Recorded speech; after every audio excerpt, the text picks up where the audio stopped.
పగటి కలలు. Online gaming యాప్ల కారణంగా యువత జీవితాలు పూర్తిగా దెబ్బతింటున్నాయని ఎమ్మెల్యే రాజాసింగ్ తీవ్ర ఆందోళన వ్యక్తం చేశారు. గేమింగ్ కు బానిసలై అనేక మంది యువకులు అప్పుల ఊబిలో కూరుకుపోతున్నారని చెప్పారు.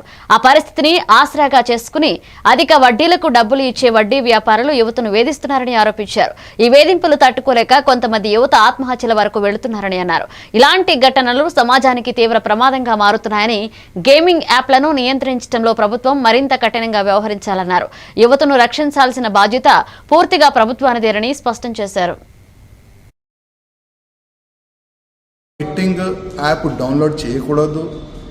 ఎవరు కూడా ఈ బెట్టింగ్ యాప్ని సోషల్ మీడియాలో కానీ ఎవరు కూడా దానికి ప్రమోట్ చేయకూడదు.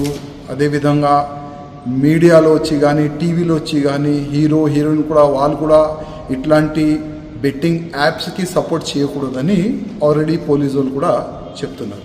ఎందుకంటే ఇవాళ మనం చూస్తున్నాం, ఒక వ్యక్తి ఆ యాప్ డౌన్లోడ్ చేసిన తర్వాత ఆ బెట్టింగ్ ఆడిన తర్వాత ఎట్లయినా అది మొత్తం ఆన్లైన్ ఉంటుంది. 100% ఆడే వ్యక్తి ఓడిపోతారు. 100% ఆయన పైన అప్పు అవుతుంది. కానీ ఆ అప్పు ఇచ్చేవాళ్ళు 5% కానీ 2% కానీ 10% నుంచి ఆయన అప్పు ఇస్తాడు. ఆ అప్పు ఇస్తాడు, మళ్ళీ వడ్డీ పైన వడ్డీ చాలా వరకు ప్రెషరు ఆ అప్పు తీసుకున్న వ్యక్తి పైన అవుతుంది. అందుకోసం చాలా వరకు వ్యక్తులు క్రైమ్ చేస్తారు, లేకపోతే సూసైడ్ చేస్తారు.